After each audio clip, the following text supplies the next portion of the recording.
Welcome to Keepin' It Real, your go-to radio show for fresh insights and vibrant introductions. Get ready to dive into a world where we offer you the latest in real estate wisdom and the juiciest community tidbits. From expert advice courtesy of top realtors to opportunities to give back through local charities, we've got you covered. Plus, we'll shine a spotlight on the young athletes driving our local sports scene and uncover the buzzworthy happenings both in town and beyond. Stay tuned for a jam-packed hour of enlightenment and entertainment right here on Keepin' It Real. What's in a name? Everything. Long Realty has been a cornerstone of Southern Arizona's real estate market for nearly 100 years. Our name is our bond, and our agents are our strength. Trust in the name that stands for experience and expertise. Visit longrealty.com or call 520-459-4993 to connect with an agent today. Long Realty. Smart move. All right, good morning to everybody out there who's listening. This is Dion Ethell, and this is Keepin' It Real. Brought to you by Sherry Ethell and the team right here at Long Realty Studios. We're in the studio this morning, kind of getting set up. And before we actually start our show, I'd like to introduce a couple of different community events that are going on here in town, and I think that are important to put on your calendar. The first one is happening on March 14th, 2026, and that's the Shamrock Fun Run Walk. And this is put on by the Kiwanis Club of Sierra Vista San Pedro, and these folks are super awesome. They're really put on a lot of different events, all helping numerous charitable efforts, mostly for kids. In fact, Just Kids Inc., and you know them from putting on the annual casino night that's coming up here. We'll be talking more about that as it gets a little closer here, but we'll be a big part of that, and it's always great. They do a lot of things for kids throughout the year, but again, they've got to fundraise, and what better way than to do a fun run walk? And this is a great way to support the community, support your local charities. Kiwanis Club of Sierra Vista, San Pedro, Just Kids Inc., and business owners, they have opportunities for you too. So really super affordable. From $100 all the way up to a couple of thousand, you can get in at different levels. If you're feeling lucky, come on down to the 5K Kiwanis Shamrock Fun Run. And it's going to be a really fun day, all supporting the kids and Just Kids Inc., and sign up early. Okay, the next event is actually happening the same day. So this is Saturday, March 14, 2026. This one's going on from 9 a.m. to noon. So if running's not your thing, here's another opportunity here to serve children. It's located at the Salvation Army Community Center. That's 180 East Wilcox Drive right here in Sierra Vista.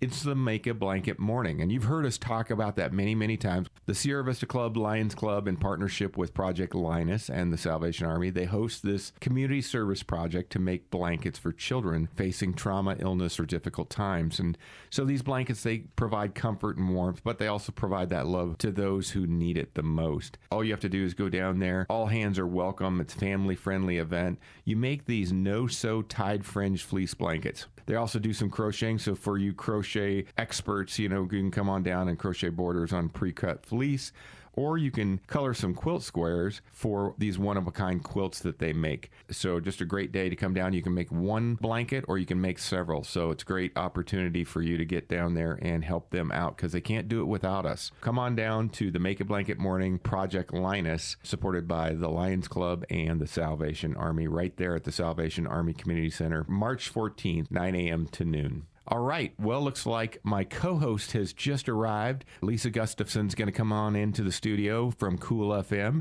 so I'm happy to have her. And then we're going to kick it off with today's guest, and our special guest is none other than Paul Robinson. And Paul Robinson's the newest member of the Kingston Trio. It's really a world-famous band. They gained popularity back in the days of the Beatles and things like that. And although the original members have all passed now, they continue the legacy on, and it's not a tribute band. It's actually a continuation of the band. They've just changed some members as time went on, and so you'll hear that straight from Paul Robinson. We'll hear from him in just a moment when he calls into the show because they're on the road getting ready to come to Sierra Vista. We'll be right back, folks. Keeping it real with the Sherry Ethell Team at Long Realty.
In a town with heart and history, the Sherry Ethell Team is the key. Serving service that we agree for military law and retirees. Stress-free process you will see. Personal care is our guarantee. Real integrity, real results. The Sherry Ethell Team, we never halt. Real experts here to guide your way, making dreams come true every single day. Trusted team that knows just what to do. The Sherry Ethell Team, working for you. Real integrity, real results. The Sherry Ethell Team is your one and only call. All right, good morning, good Saturday morning to you, and welcome to Keepin' It Real. Brought to you by the Sherry Ethell Team at Long Realty Studios right behind Denny's on Fry Boulevard. And super lucky to have Lisa Gustafson in the studio today. She's going to be my co-host, so welcome, Lisa. Thank you very much. Always excited to be here. And before I introduce our guest, who's actually on the phone, calling from the road because the band's on tour and coming to our community soon, I want to give you a tiny bit of background. Today we're talking about the world-famous Kingston Trio. The Kingston Trio originally formed in 1957, I believe, and became one of the largest influences in American folk revival in the 50s and 60s. And so you probably have heard some of those songs like Tom Dooley or MTA, Where All the Flowers Have Gone, those kinds of things. And they've really helped bring folk music to the mainstream, inspiring other legends like people like, I'm sure you know, Bob Dylan, Peter, Paul, and Mary, some of those people. Fast forward, all of the original founding members have now passed. Dave Guard and Nick Reynolds and Bob Shane, they've all passed away. Bob Shane passing away back in 2020. But like many iconic groups, the music lives on, and new additions to the group pay tribute to the decades of music that came before them. And we're speaking to one of the newest members, Paul Robinson. Welcome to the show. Hi, how are you? Great. And so, Paul, glad that you're here on the show and everything. Now, correct me if I'm wrong, Paul. You're the tenor in the trio now, replacing Buddy Woodard, and you also are a guitar player? Well, tenor, not meaning not in the sense of the three tenors or the voice range. It's more of the tenor guitar. Oh, tenor guitar. Okay. Guitar. Okay. So I'm playing the 4-string guitar and singing most of, I guess, the high parts, most of them. Okay. So now, before we talk about the band, some history, and especially kind of your role in the trio, I kind of want to get out there with the Kingston Trio is going to be performing, and if I've got this right, Sunday, March 8th. So it'll be tomorrow at 3 p.m. at the Klein Performing Arts Center located in Buena High School in Sierra Vista. Is that right? That's correct. So on a matinee. All right. Afternoon. So there's still some Kingston Trio tickets out there, I've heard. And if you're just hearing about the concert, and those can be purchased online, I think, if I'm right, KingstonTrio.com, or even at the door? Yes, that's true. Both good. Okay. So, Paul, let's dive. Yeah, absolutely. Let's get those last tickets sold. And so, Paul, let's dive in. And we have a bunch of questions. I'm sure we're never going to get through them, but we'll knock out what we can while we've got you on the phone. Now, the current trio, now including yourself, of course, took over from the original group who had all those hit songs, some of those that I mentioned. And now you're carrying part of this iconic legacy, traveling around the country. How does that feel so far? It's a beautiful thing. I love it. For me, it's a full circle, and they were the reason I started playing guitar. I started playing guitar in 1960, like 62, and I was like 10 years old, and my mom was a big Kingston Trio fan, so before that I was playing auto harp because my hands weren't quite big enough for the guitar, but I was all poised for and knew all the words to the Kingston Trio book pretty much at that point. And they were the Beatles of the time, right? For the youth movement, they were certainly rock and roll was around, but rock and roll was going kind of soft and was kind of, Pat Boone, and it was, kind of lost its edge. And the young generation and the peace movement also were looking for some place to invest. And And the Kingston Trio came out, and while they didn't really consider themselves folk, they considered themselves just entertainment. They scored with a hit, Tom Dooley, in like '58, right? Right. And that just took off, and they had like 6 #1 albums in a row. That's only been equaled by Beyonce. That's crazy. That is crazy. That is crazy. Wow. That's somewhat of a record there, right? Wow. People also don't realize it was the same producer that, if you like Frank Sinatra, it was Voyle Gilmore was the producer. So Voyle was a staff producer for Capitol Records in the early 50s, and they gave him Frank Sinatra. Oh, wow. I did not know that. A bit washed up at the time, and he put Nelson Riddle on the case and did those incredible recordings, Swingin' Affair and For Swingin' Lovers and all those. Just set the bar for Capitol. And he was the one who came up and discovered the Kingston Trio. Maybe it was Steve Allen's manager came up and told him to come up to San Francisco and check out the Hungry Others, this young band up there kicking it. And he did, and he heard one set and signed him. And wow. Then again, a big hit. 6 #1 albums in a row. That's crazy. Right. Big shoes to fill. So I have a question. When you were first asked, to join in this trio, what was your immediate reaction? Was there any hesitation in taking on such a legendary name? It was really exciting. It's not really much hesitation because I know this book well, and I'm good friends with Buddy and all of these guys in the band, and with the sons of the original band, Josh Reynolds and Tom Gard are both close friends. So you had a connection then. I know this circle, and I was good friends with Josh's wife, who was married to Nick, right, and lived in her apartment in Sausalito. So I have strong ties to that. And also, she was Dan Hicks, if you remember Dan Hicks on the Hot Licks. Oh wow! She was one of Dan Hicks's best friends, and I played with Dan and toured with Dan for 25 years. Oh wow! So there was that close connection. Small world. It seemed somewhat natural in a way, but I was super excited about it because I love this music so much, and I know that the people who receive this music, it means a whole lot to them, as it means to me. So it's really, really fun thing to deliver. Well, you mentioned too that you were, a little bit about what you were doing before. What were you doing before you came to the trio? I mean, were you performing professionally throughout a career, or was this something that you jumped into later? No, I played all my life, but as I said, I was with Dan Hicks for 25 years on the road, and Dan passed away in 2016. And I kept the Hot Licks going, so I've still got the Hot Licks going. And we just played the Hot Licks, just opened for the Kingston Trio at the Greek Theater in Los Angeles last summer. Wow.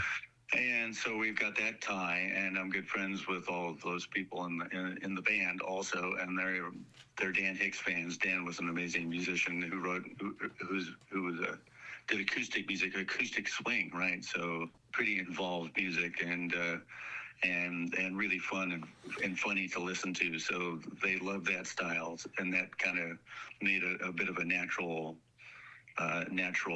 avenue there. After Dan died, I kept the Hot Licks going, and I've taught high school too. Oh wow! No kidding. And all that stuff, because I believe strongly in passing it forward. No, that's cool.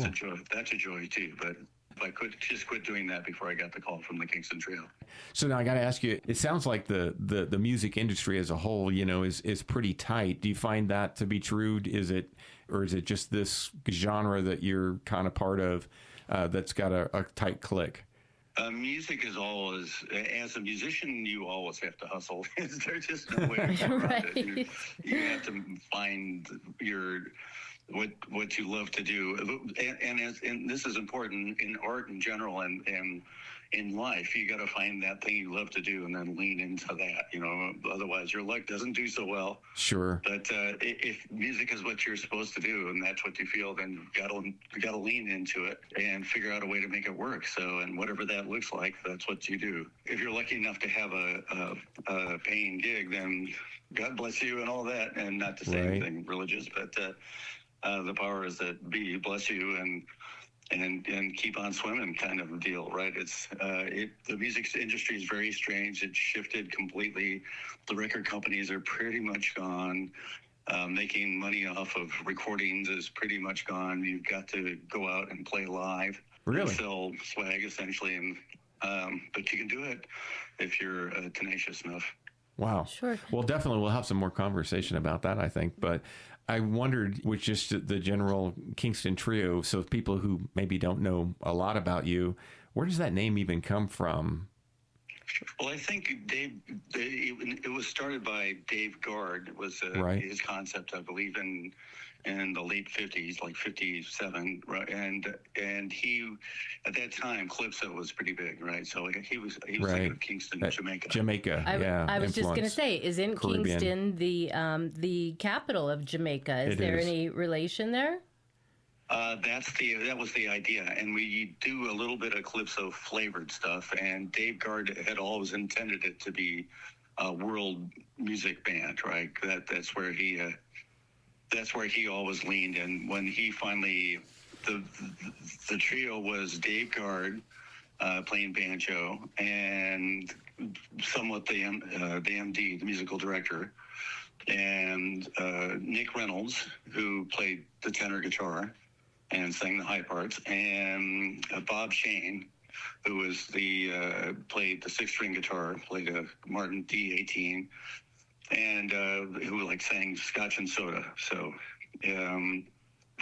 those three of those guys, they essentially never thought of themselves as folk or calypso or under any specific designation.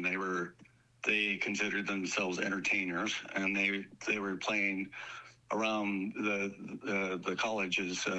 Dave went to Stanford, and Bob and Nick went to Menlo College down the peninsula from San Francisco.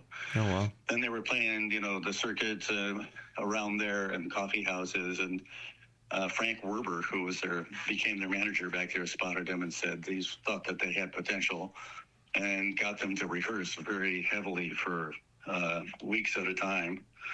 And then they got a break when Phyllis Diller was playing the... Wow, there's a name from the past. Right.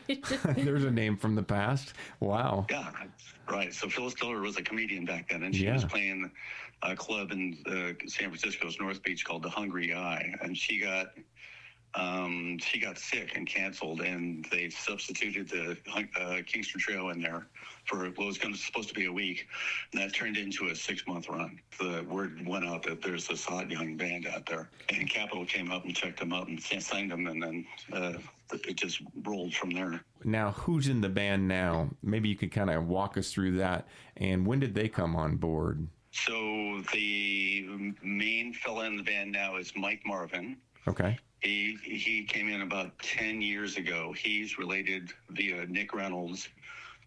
He lived with Nick and Joan Reynolds in Sausalito and kind of grew up with them. He moved in with them when he was a teenager and was very close with Nick. Yeah, I'd heard he was kind of his mentor, right? Yes, and when Bob Shane was getting to the point where he couldn't tour, Bob Shane was the last survivor of the original band. Right. When he was getting to the point where he didn't want to tour anymore, he called Mike Marvin and said, "Are you willing to take the reins of this band?" And Mike Marvin agreed to it. So that was like 10 years ago. So Mike does Bob's chair, essentially the sixth string, and sings. It's like Scotch and Soda.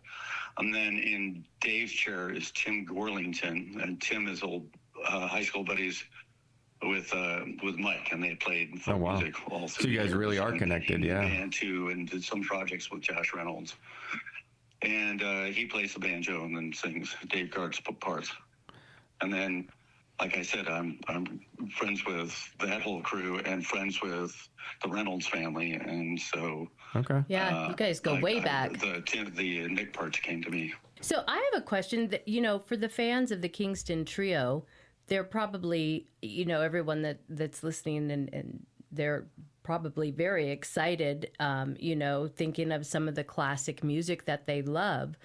But for those who haven't yet discovered the sound, how would you describe, to those people coming on and maybe aren't familiar with the Kingston Trio, Describe a little bit about the music. The music itself, it is what you think of when you think of folk music, but it's done with a great exuberance. We love what we're singing, and we sing it hard and sincerely, right? So songs like Greenback Dollar and Worried Man and Tom Dooley, the reason that I think the boys hit it were so popular is that they sounded so convincing, that they sounded like they were loving what they did, and right. tried to deliver that same experience. I would agree with you on that completely. Sounds like a great place to take a break. I want to hear from our sponsors, but I want to come back after the break and talk a little bit too, since we're talking about the music and everything, and kind of get your take on the actual music and how you play and your stage performance piece. So when we come back, let's talk about that, Paul. Okay. All right. This is Keepin' It Real with Sherry Ethell and the team right here at Long Realty Studios. Folks, we'll be right back in just a moment. Tax time is here, but before you spend your refund, consider real estate with the Sherry Ethell Team at Long Realty. It's a great way to move from renter to homeowner and on the road to building wealth. Hi, I'm Sherry Ethell, Realtor and Team CEO of the Sherry Ethell Team at Long Realty. Think of me as your guide to all things real estate. I tailor my approach to your needs and, most importantly, your goals. It's time to come see me and get a plan for your success. Discover excellence in real estate with the Sherry Ethell Team at Long Realty, your premier choice in Cochise County. Visit Sherry at Long Realty behind Denny's on Fry Boulevard in Sierra Vista. Call or text 717-599-2439 or Google us for more information. Real integrity, real results. Welcome back to Keepin' It Real. I'm Dion Ethell, and I'm your host. I'm co-hosting today with the lovely Lisa Gustafson from CoolFM, and we're here in the studio today talking kind of long distance. It's kind of unusual for us, but usually we got somebody in the studio, but Paul's on the road, and so he's talking with us. He's a member of the Kingston Trio. That's right, the world-famous Kingston Trio is coming to town, and they'll be here March 8th at 3 p.m., so get your tickets right now. Now, Paul, before we left on the break, we were talking about the music and everything. Now, I know the old version of the Kingston Trio, they sang with one mic. Do you guys do that too? We use three mics, but three one mics. mic stand. So we are all huddled around in a circle. In a circle. Like So kind of like the original. Is there a reason why you have three mics? Is there something different there going on in terms of the music and everything? Something different than the original. What we're trying to deliver is pretty close to the original experience, where it is three guys huddled around one central mic situation. Right. And nothing's plugged in. It's all acoustic, banjo, 6-string guitar, and a 5-string banjo, 6-string guitar, and 4-string tenor. That's usually capoed up the neck to give it kind of a little bit of that high sound. Yeah. Yeah, the high Nashville sound kind of thing. And we just strum furiously away the same way that the original boys did position themselves. No one's trying to jump out and upstage the next one, right? Right. No. Because of it's like that sing around one microphone comes from old country music and bluegrass. Right, it does. And so you have to do the mix somewhat from your positioning of the microphone, right? Right. If you're supposed to be louder, then you lean into it. If your guitar is supposed to come up, then you get your guitar closer to the mic. That's the technology. Yeah. Yeah. How do you maintain that balance of kind of the original showmanship and that authentic sound with in the modern day world of music? How do you guys keep that kind of original? It's not difficult. You just got to be able to play the stuff really well.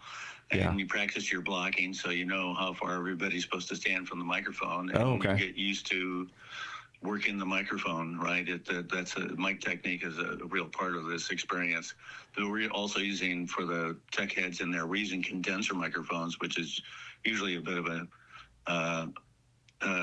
a no-no and for live stage technicians, because condenser mics are usually studio mics, and they're very much alive, and they hear a wide swath of sound, and they feed back very easily. Right. But we use those to give it more of the sound of the original band in the studio, right? Okay. And once again, proximity to those mics gives you great effect. You know, the closer you are, obviously the louder and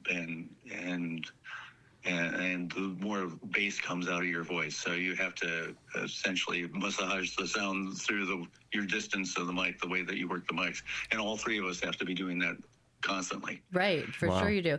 So when you are all performing, I've got to ask, because I'm guessing that there's probably a different vibe that comes from you know, singing some of the more hit songs. Does the audience react different to when you play, you know, the massive hits like Tom Dooley or MTA? Almost everything we do is a massive hit. Yeah, I know it's kind of odd. You're like, I'm sorry, they're all. And they've got, and if it's not that, then we're doing a Woody Guthrie song like This Land Is Your Land. You know, there's something that they all know. Okay. A lot of the audience is older, and they grew up in the peace generation and the folk music generation, so they know the lyrics of this, and often they're singing as loudly as we're singing because they know the words to a lot of these songs. I bet. It's kind of interesting that you brought that up because, you know, as I was kind of doing a little bit of my own research too, and I was kind of looking into your crowd, and I noticed that even though, it's probably my age and older for the most part, that 60s, 70s on up crowd, but because I was born in the 60s, and obviously I know what the Kingston Trio is, but you also have a younger crowd too, you know, from that 25 to 45, and even, you know, younger. It's kind of interesting that there is a small group of your followers that are. Yeah, what makes folk it movement that's fresh now. They're with Billy Strings and Jesse Wells, and Mumford and Sons was just on Saturday Night Live, and that's very folky with the banjo and close harmonies. If you look, there's a bunch of folk festivals still happening. Yeah. You know, the old guard is still there, but there's a bunch of young kids it's a beautiful movement, and in that it's, you know, it's also, you've got that peace movement that was back there sometimes, and with the temperature and the current politics right now, that's timely also. So what goes around comes around, and that's just starting to catch fire again, which we're really proud to be you know, the OGs on that stuff. Yeah, right. I mean, because you don't see that too often, you know, when you find those that come back around, and as you said, you're gaining that following. You guys, you have to, it's got to mean a lot to you to be able to connect with the different generations. Right. Oh yeah, it's this music in general is super heartfelt. I mean, I love these songs so deeply, and these songs are ingrained in the fabric of America at this point. And, right. And America just needs this brotherly love thing back, and this sure. really speaks of that, and the crowd just gets that so deeply and appreciates it so much. It's a beautiful time every time we play, because I get to see the reaction of the crowd, and they just love it. You know, they just need it so much, and it's just such a privilege to be able to deliver it. That's awesome. And kind of steering back to the different age groups, and we were talking a little bit about, hey, you do have some young followers as well, or younger followers, and how important is that to your group, to the legacy, to be able to build kind of on that and get those young followers, kind of hook them in? Because obviously, you know, if you want to carry the legacy for longer, does that mean something to you guys? Do you guys purposely, think about that at all in reaching those younger folks? We do. We're always trying to figure out how to reach out to the younger generation, because we know that the older generation are already familiar with this book, right. and the music is so good for you, and this is music that it's folk music. So really, part of the deal is sing along. And to sing is such a good thing for you, for a person's soul, right? So we want every generation to partake in that, and it's tricky to figure out how to bring in the younger thing, but we're always working on it. I imagine, right? And I wondered it too, if, you know, in speaking about your music, now that the founders have kind of passed this on to the next generation of singers, and you're trying to bring in new generations of people. Do you feel a greater weight of responsibility? Yeah. I mean, is this like kind of like, I mean, and also, I know you don't want to imitate it. So how do you kind of keep that and maintain that difference without sounding like you're imitating, but recreating kind of the real culture of the original? Well, instead of just imitating them, we try to bring the exuberance and the sensation of how important this music is, and how important singing and sharing music is, and that's no weight, that's a privilege, and It's a great way to put it. We feel that, so it comes out as excitement as opposed to weight, right?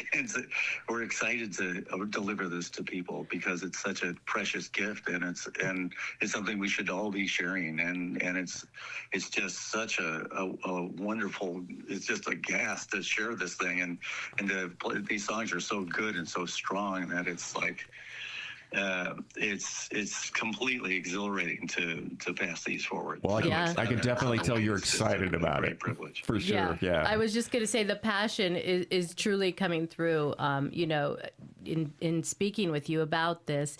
And so it got me thinking about a question that, if you could ask right now, maybe the original trio, one question about their experience through all of this, what do you think that would be? How did you afford life insurance? That's awesome. The one question for him,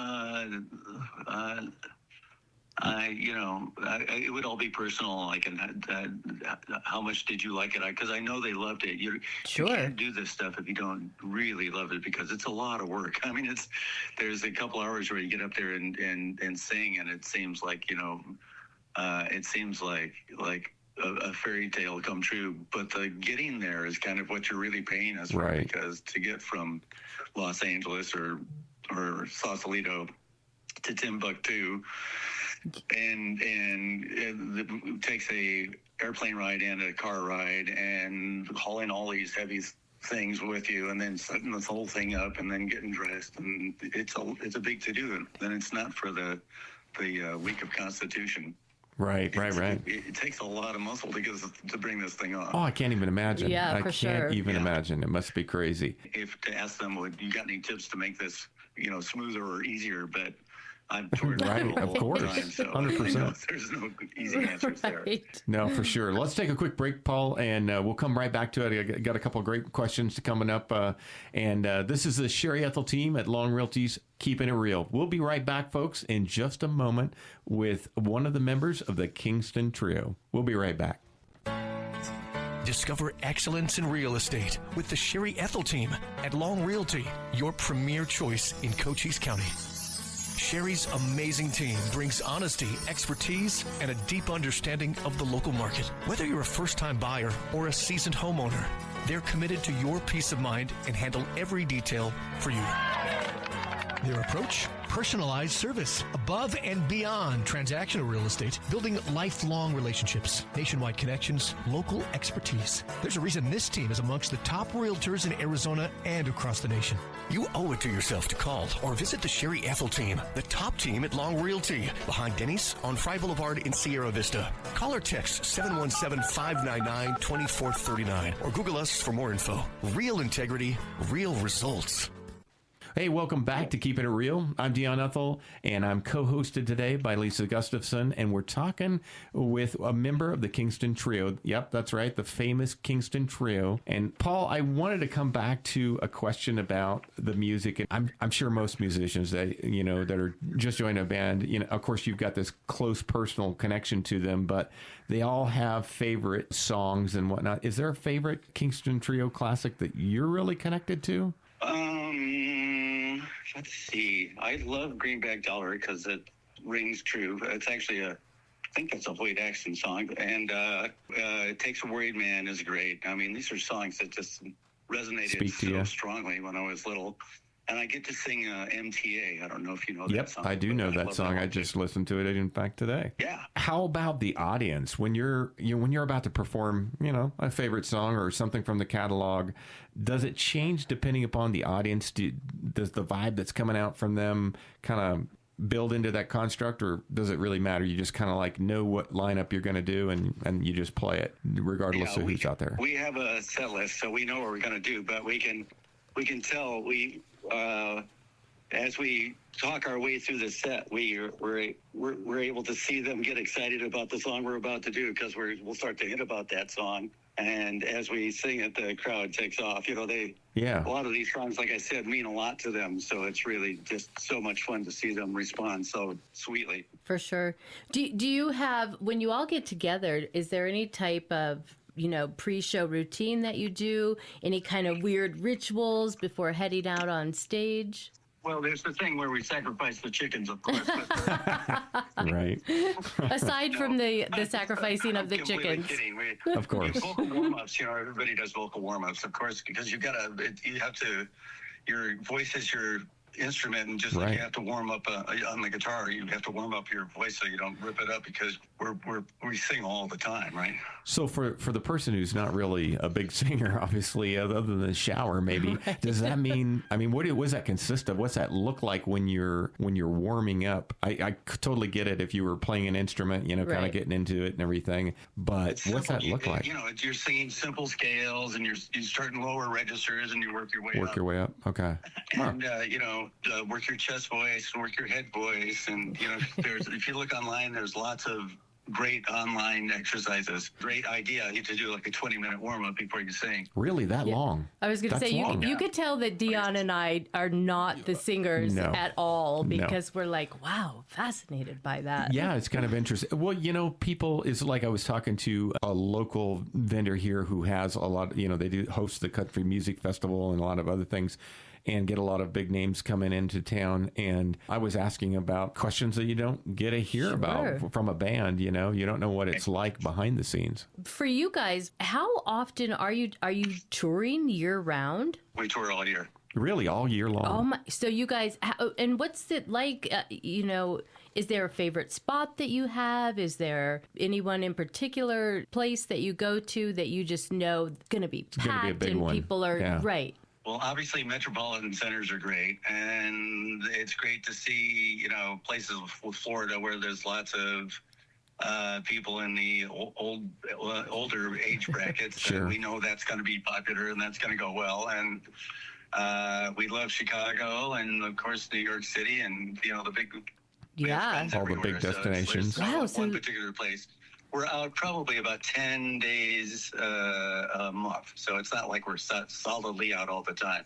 I'm always curious, and this may be a weird question to ask, but because we're kind of a little place on the map, and we're always surprised sometimes when we get such big names to come roll in. Why here? How do you guys choose your destinations? How does that work? How does that happen? I mean, we're lucky to have you, but how does that happen? I really have no idea. That's an awesome. Thankfully, I don't have to do everything, and that's one of the things I don't have to just figure out where we're going next. Yeah, right.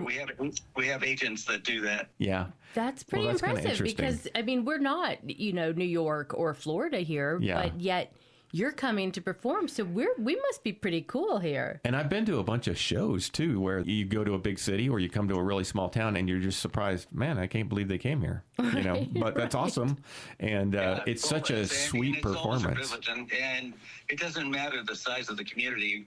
The Kingston Trio always had such a wide reach that we always know that the people we play will come. Yeah. already know the material, so it's Kudos to your manager there that's setting these tours then, because they put us on the map, right? Yeah, no, we're thankful for that, for sure. You must be special. Well, we hope so. We think so. We like to think so.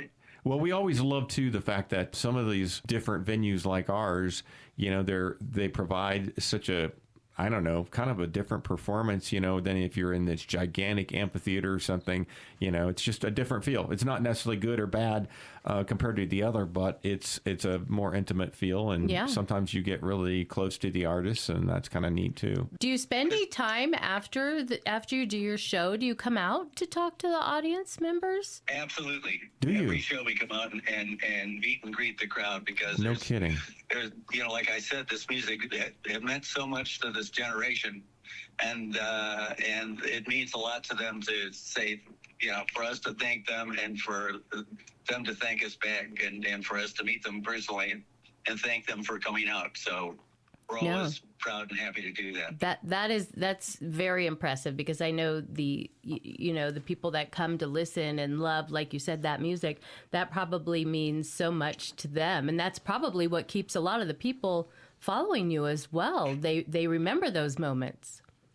It maybe so. Like I said, the whole premise for us is so heartfelt and how strong these songs are. Everything follows that, right? Pretty much. Sure.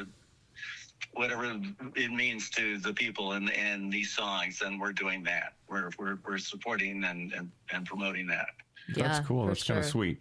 It's sweet. You're right. Sweet is a good word for it. No, I think it is. Honestly, I mean, you think about it. So I grew up, I'm a child of the 60s. And so, grew up with 50s and 60s music as a child. And, we had the 45 player and you were always playing that kind of stuff. And so it brings across a lot of really great memories of your childhood and everything like that for some of us. And for others, it's something, I don't know, there's something nostalgic that clicks with today's world too.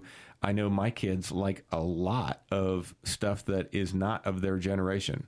In fact, they almost steer to past generations, and it's kind of cool. It is cool. And those were simpler times, but then again, not so simple. But the simple thing is that we can be nice to each other, and we can share these simple treasures, and that puts us all on the same map. We are all brothers and sisters in this travail and this journey. So, let's get back there. Yeah, 100%. Kind of going along the same line though, new arrivals, they break into the music scene all the time. And we see, so many different fads kind of spring up from the massive presence of music and on social media and search engine platforms like YouTube and other things. And I think back of, you had mentioned before, like the Beatles and whatnot. And so when they came to the scene, I'm sure that shook things up a little bit, even for groups like the Kingston Trio. Do you think that music influences of today also have an influence in your group today? And how does that kind of work? I mean, do you feel like a little pressure, or is not really pressured? You feel like these classics are going to stay that way? Now we're kind of safe in our bubble. Where these songs are so strong and so timeless that we're kind of safe there. So the outside changes, although there are young people doing protest songs, like I mentioned Jesse Wells before. Yeah. And those songs are still out there. So that is timely. It certainly is a good idea to speak your voice, and music's a great way to do it. That's a lot less caustic than many other ways. So we completely support that, and we want to be on board with whatever the Peace Generation's doing, and the people getting together and singing. That's what we're about. I'm going to jump in with another one of those. Maybe this is like a very personal question. Do you have children, Paul? I have a 23-year-old son, yes. What does he think? And he listens to rap music. But does he really? Oh, wow. I was going to say, what does he think? And I help him record. I know a lot about recording and all that stuff. And, sure. And I like to help to get him the effects that the latest Post Malone and all those guys are using. Sure. To try to keep him, Kid Cudi and all that. I try to help him stay current with what he's trying to do, and he appreciates what I'm trying to do. So I'm really lucky. He's a really good guy. So it's a good mix. You guys complement each other. Very cool. Oh, that's awesome. It's cool. I also wanted to do a shout out for we are not just a trio. We're actually a quartet. We have a bass player, Jim Stanley, who travels with us all the time. Okay. And he's a great player and a great guy and a beautiful sport. And he's part of the mix, definitely. Oh, that's awesome. And with your music and everything that you're playing, are you just kind of playing the old favorites and trying to keep it to the original in kind of a preservation type of mode, or do you feel like there's any flavor that spins off a little bit from the different newer members as time passes? I think it does. It can't help but take the flavor of the people who are delivering it, right? Yeah. We are initially trying to give you the experience of the original trio, but we all have our own personalities, and we're all musical, adepts. So that's naturally going to shine through at different points, and that's good. We want people to see us too, sure, for what we are. Absolutely. We certainly are not a tribute band. This is that franchise. This is the only Kingston Trio. Yeah. Well, and that's a great point, difference of that. Let's hold that thought. Let's take a quick break. We'll come right back, folks. This is Keepin' It Real, brought to you by the Sherry Ethell Team at Long Realty Studios. We'll be right back. We're the real wayfinders, the trailblazers, the go-getters. In a town where the desert wakes before dawn, we don't just talk, we make things happen. And when we speak, it's real, it's genuine, and it's worth hearing. Tune in every Saturday morning at 8 a.m. on Canyon Country 97.7 FM. Join the Sherry Ethell Team for Keepin' It Real, where top realtors, local heroes, and the heartbeat of our community come together. Raw, authentic conversations, expert market insights, and the best local events you can't afford to miss. Keeping it real, celebrating our community. Bold, genuine, one of a kind. Welcome back to the Keepin' It Real radio show, brought to you by Sherry Ethell and the team right here at Long Realty Studios, and I'm here with Lisa Gustafson. I'm Dion Ethell, your host, and we're talking to Paul from the Kingston Trio. He's one of the newer members, and we're talking about music and talking about everything. One of the things we hadn't talked about yet, Paul, is, people who aren't super familiar with the Kingston Trio, it's really kind of almost storytelling. Do you like that aspect of it, and do you see that as part of it that's important in the culture of your music? Well, absolutely. And in between songs, we speak of our own journeys, how we got to, how we associated with the original band, what the songs meant to not only the original band, but to the people who wrote them, like talking about what, if we do a song like The Good Ship, Reuben James, how Woody Guthrie wrote that, so we're talking about the songs themselves are stories, but there's stories that go with those stories. So we're always bringing the audience into that closer knit association and familiarity with the songs.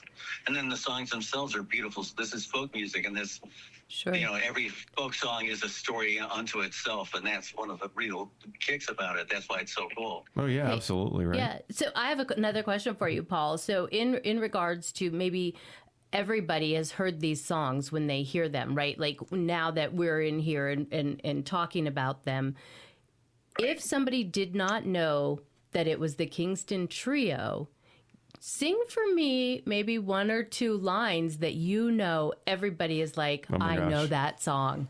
I'm going to put you on the spot here, right? Absolutely. Hang down your head, Tom Dooley, right? That's that melody. Or Everybody knows that everybody one, right? knows that one. The story of a man named Charlie on this tragic and fateful day. The MTA, that's, as soon as you hear that, you go, and I don't give a damn about a greenback $1, right? That's what I'm looking for. Right. So easy to sing and resonate so strongly. How do you see the future of the Kingston Trio brand kind of evolving? Do you see it continuing? Yeah, I hope it takes off.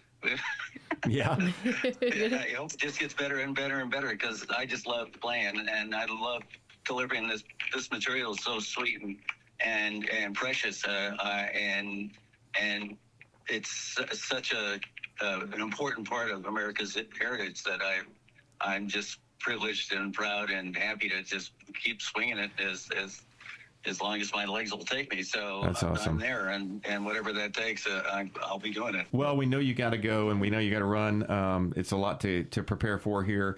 We appreciate the time that you've spent with us, and we do hope that you keep going and that it lives long after you guys, and that it passes along to the next generation. Appreciate it, Paul. And super great to talk to you today. Am I going to see you tomorrow at the gig? Absolutely. It's on the 8th, right? So Sunday, and again, it's 3:00. So if you haven't got tickets, you can still purchase them. KingstonTrio.com. Grab those, or you can even grab them at the door if there's still tickets left. Right. Thanks again, Paul. Thanks, really, Paul. really appreciate it. Paul Robinson from the Kingston Trio. Thank you, Paul. Sure. My pleasure. It was really interesting talking about the background and whatnot, and learning a little bit more about the Kingston Trio. We know you're busy, so thank you so much for taking the time to chat with us today. No, but glad to spend time with you. All right. I'll see you tomorrow. Good luck on everything, and we'll see you tomorrow. Cool. And that was Paul Robinson from the Kingston Trio. We appreciated his time. And Lisa, just interesting to get kind of a blast from the past, really. Really? Right? I mean, we were sitting here just talking to him. You could tell the passion in his voice and the way that he talks about. I mean, these guys really come out and they must put on quite a show. Yeah, and it was particularly tough. I know, getting on the road and preparing, and they're going to be here soon, so they're actually loading up guitars and all kinds of other things. So a little bit of background in there, but we jumped right in and we were like, "Hey, give us some time with that." Sure. So it was kind of cool to be able to hear from them. And they are a little bit of a storytelling. So if you're not familiar with their work, all you have to do is listen to Tom Dooley or one of the big hits so there, many of them, MTA. Right. Where Have All the Flowers Gone, Scotch and Soda. Definitely key takeaways from those songs. There was lyrics that you may not know, as I mentioned. And you don't have to really say much after you say, well, and some of those songs actually influenced people like Bob Dylan and Peter, Paul and Mary and some of the other big names that came after them. And how cool is that? Very cool. How cool is it that they're here in Sierra Vista? I mean, these guys perform all over the place, right? In some pretty large areas, big metropolitan areas, and we get them here. Yeah. So we're pretty lucky. Yeah, it's going to be at the Klein Performing Arts Center, and that's located right inside Buena High School in Sierra Vista. It's going to be tomorrow, March 8th, so be there early. Starts at 3 p.m., so you can get your tickets right there, but if you do want to get your tickets ahead of time, go to KingstonTrio.com. KingstonTrio.com, and that'll get you in and get you a seat. Yeah, sounds like it's going to be quite the show. I'm excited. All right, stand by for a little bit more, and we'll close off the show. This is Dion Ethell and Lisa Gustafson on the Keepin' It Real radio show.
Tax time is here, but before you spend your refund, consider real estate with the Sherry Ethell Team at Long Realty.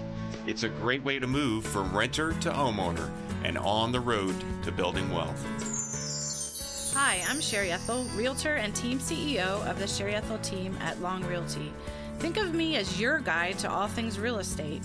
I tailor my approach to your needs and, most importantly, your goals. It's time to come see me and get a plan for your success. Discover excellence in real estate with the Sherry Ethell Team at Long Realty, your premier choice in Cochise County. Visit Sherry at Long Realty behind Denny's on Fry Boulevard in Sierra Vista. Call or text 717-599-2439 or Google us for more information. Real integrity, real results. Well, folks, that's a wrap on this week's Keepin' It Real radio show. As always, we're so grateful to have you spend part of your Saturday morning with us. Whether you're sipping coffee on the porch, out running errands, or out shopping for a home, we appreciate you. If something we said today sparked a question, or if you've got a great topic or guest idea for a future episode, we'd love to hear it. You can drop your suggestion in the Keepin' It Real suggestion box at the front desk of Long Realty, right behind Denny's on Fry Boulevard. Or just shoot me an email at sherry@sherryethelteam.com or call or text me anytime at 717-599-2439. We love hearing from you. It helps us keep this show real, relevant, and rooted in our Cochise County community. We'll be back next Saturday from 8 to 9 a.m. right here on 97.7 Canyon Country, your first choice for legendary country. Until then, stay safe, stay kind, and as always, keep it real, Cochise County. What's in a name? Everything. Long Realty has been a cornerstone of Southern Arizona's real estate market for nearly 100 years. Our name is our bond, and our agents are our strength. Trust in the name that stands for experience and expertise. Visit longrealty.com or call 520-459-4993 to connect with an agent today. Long Realty. Smart move. What's in a name? Everything. Long Realty has been a cornerstone of Southern Arizona's real estate market for nearly 100 years. Our name is our bond, and our agents are our strength. Trust in the name that stands for experience and expertise. Visit longrealty.com or call 520-459-4993 to connect with an agent today. Long Realty. Smart move. Thank you for tuning in to this edition of the Keepin' It Real radio show.